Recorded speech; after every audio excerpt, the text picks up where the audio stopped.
It's not even armed. It's harmless. Here's your look at the Hiya Toys Robocop 2 RoboCain.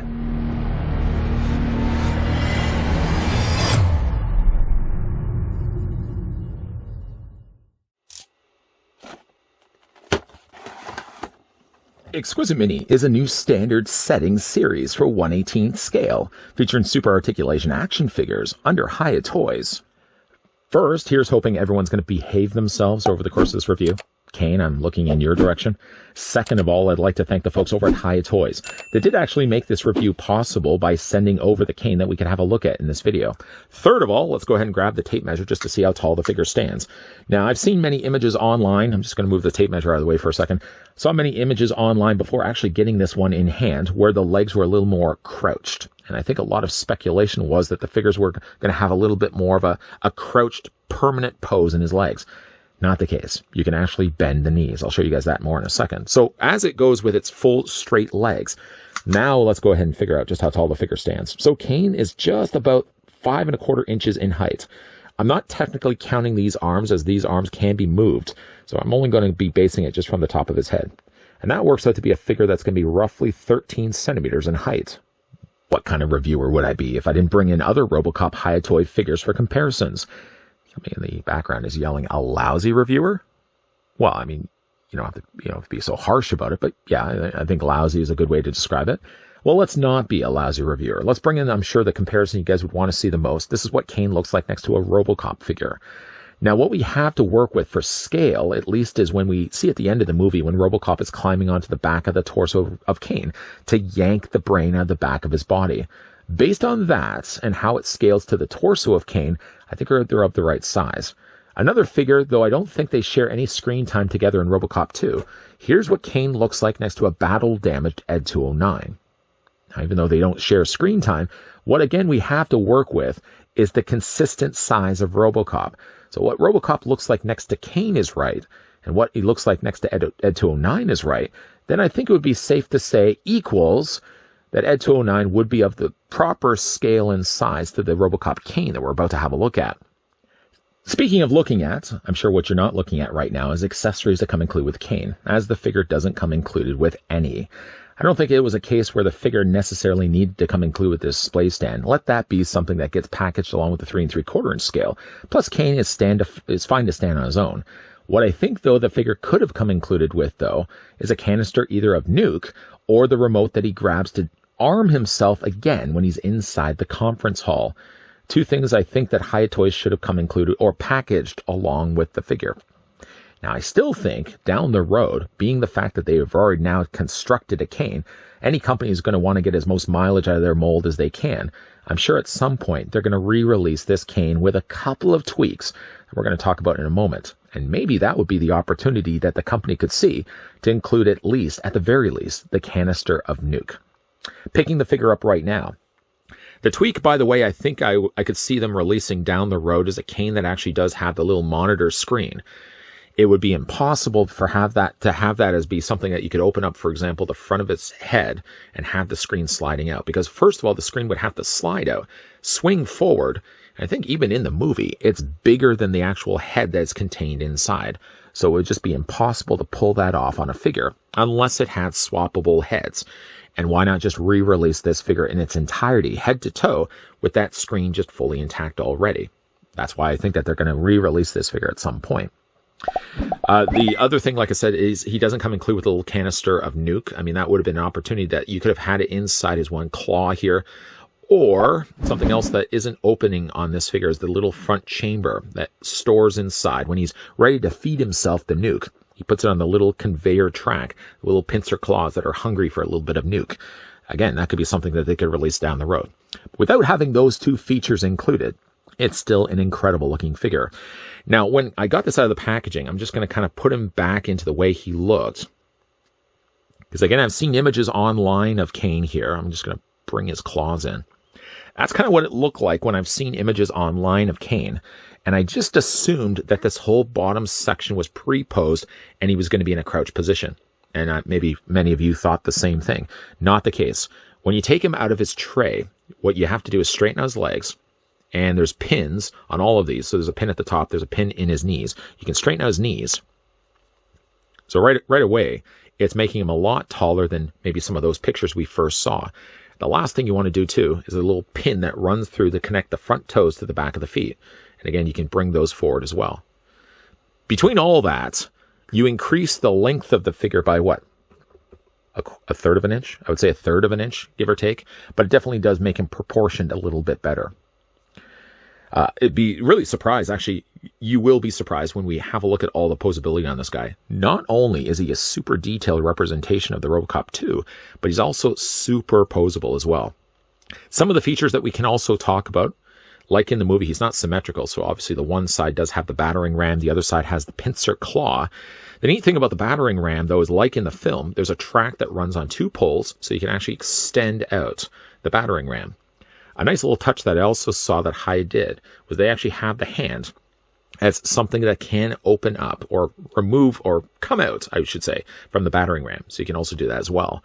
The thing about it, though, is that you have to hold on to like more the thumb just to kind of get enough grip to it. At least it's a soft enough plastic. I'd just be worried to do this all the time just in case I break the thumb off. But that is something that does open up or come out from the battering ram. Another feature that the figure does have, like in the film, he does have the spinning gun turret. That's nice to see that they included that. And I was really happy to see that they had the actual arms. Remember in the movie, he actually has 2 arms that move out. One arm, I think, is the arm that actually crushes the remote control. Now, you can't replicate that because this claw doesn't open and close. But if, as mentioned, if they could find a way to re-release this figure, because I got to think that they will, they can include like a swappable hand that has already the remote control in its hand. You could just pop this out, replace it with the one that has the remote control. But there's actually posability on this too. First of all, this hinge joint allows the arm to move out this way, but then there's a knuckle joint in the elbow, so you can bend it right there. And then there's a secondary joint right here where you can bend the claw. Or again, you can just fold it against its torso as well, like it has for most of the movie. On this side, it does have the welding soldering tool, as you can see right there. Some additional copper has been added to an otherwise all silver treatment. And again, it has the same articulation, so you can hinge that out. You can bring it forward and back. We're going to talk more about the articulation, obviously, in a second, but there's a hinge joint right there, and there's a hinge joint also right there, too. Love the fact that these actually do move out. Things that are, though, a little bit more limited on the figure. He does have the turret there on the top. I'm going to move this arm out of the way so you can see it a little bit better. This doesn't seem to have any articulation, not at least that I can see. Moving this back and forth, there's definitely a point where I feel like, yeah, if you're not careful and you force too much of it, that's going to break off. It's got a little clip there on the top, isn't removable, but the fact that they did add that is a nice little touch. Let's move this back here. The other side, of course, he does have the big claw, so that does have some articulation. I guess we're kind of really getting more into the articulation on the figure, which is really not something I want to do just right away. But yeah, the claw does also open and close. Just to spin the figure around here, first of all, you got the little radiation logo. I don't think it's a radiation logo. The radiation, we'll call it for that. Radiation logo in the yellow and the black. And you got some additional wiring that's been also added and painted nicely in the silver with some additional pink. All the little pistons don't necessarily work on this. You can't actually move this forward and back. At least it does have a move. You can swivel the waist back and forth. But these pistons are actually more for show than anything else. All the interesting wires and stuff that they've added. Most of the back of it is actually just kind of kept more just to that dark gunmetal gray and borderlining silver. More of the wires are to the silver, and like the base and the body is kind of more in that dark gunmetal gray. I don't know if hopefully the camera is able to pick this up, but they've actually also airbrushed some additional black on there too. So it does actually look like it's brand new in the sense that it just came off the line, but it does look like it's got a little bit of wear and tear still to it as well. Just the fact that we finally have ourselves, for the fact that there's so many companies that have announced in the past that they had planned to release a RoboCop 2 Cain, and it never really came into fruition. The only other examples I can really think of is the Chronicle Collectibles statue of Cain that we looked at years ago, which I really should have a look at again. And then there's been like little smaller miniatures of RoboCop Cain, but they're kind of more like just statue collectibles. This one not only is a super detailed version one, but also, like I said, has tons of posability. Let's have a look at that right now. So starting with his head is on ball joint, so it rotates back and forth. You have it looking up, and you can also have it looking down. You can kind of rock it back and forth, not by much though. The turret, as already mentioned, doesn't rotate back and forth, so it's staction. It's not going anywhere. But again, like you take these arms, you move these arms out, We've already looked at all the knuckle joints, what, ×3. This also does rotate out, so you can take these and on both the sides, you can bring those arms outward. But again, for me, most of the time, I'm going to be displaying Cain with the arms up like this, folded against his torso. The main arms, non-symmetrical as they are, have a hinge joint. There's a little pin right there. So you can move these arms out this way, and you can also swing them back forth this way as well. Now, you're probably thinking to yourself, this wire, wouldn't that be something that you would want to be worrisome about? Well, the length of it, I think, is too long to break, even just by rotating the arm as much as I'm doing right now. There's so much extra excess that they've added here that I think the likelihood of that breaking is probably slim to none. He has a hinge joint right here. Even though it technically looks really like a ratcheted joint, it doesn't move necessarily like a ratchet joint. You don't feel clicks. I certainly don't hear clicks. Can you hear clicks? But at least the joints are all nice and tight on this figure. He does have hand articulation. There's a little hinge joint right here that allows his hand to move back and forth. And the figure does also have thumb articulation, at least on the one claw. I know, I was telling you there's a lot on here. Same idea basically is for this side, even though this side does have the battering ram. I guess we could technically count this part as articulation. And again, we've already looked at the fact that the hand also comes out. And yeah, would you consider that? I don't think I would consider that necessarily posability. That's just a feature on the figure. Where I think the figure is the most limited by is when he comes to his torso. The torso moves only this. I know you missed it did you miss it? Okay, I'll do it again. It only moves this way, which does feature a ratcheted joint, and it goes this way. That's it. Missed it again? What are you doing? It only does that. Even though, again, like it has all these pistons, none of the pistons are actually working pistons. That's as much articulation as he really is going to get. Considering for how many wires he has anyways on the back of his torso would probably be the explanation as to why they didn't make the torso more posable than what it is. Then the legs. Now, the legs don't hinge out this way, but you can move them forward and back. Not that you could have him in a walking pose because he would just be too front heavy and he would fall forward. But at least you can move the legs forward and back this way. Figure does have knee articulation. Figure has articulation in his feet this way. And he does also have toe articulation. Again, when you get this out of the packaging, the knees are going to be slightly bent. So you just want to straighten them up. Again, depending on how you really want to have the figure displayed. And there you have Robocop 2 Cain. I would say of all the figures that Hiya Toys have announced, the one I was the most excited for was Robocop 2 Cain. I've always loved this design. He is probably one of my favorite robots on screen. Of course we can't exclude Robocop. Robocop is one of my favorite Robocops. Robots online as well, or on the silver screen as well. But like Robocop 2 Cain is such a cool looking figure.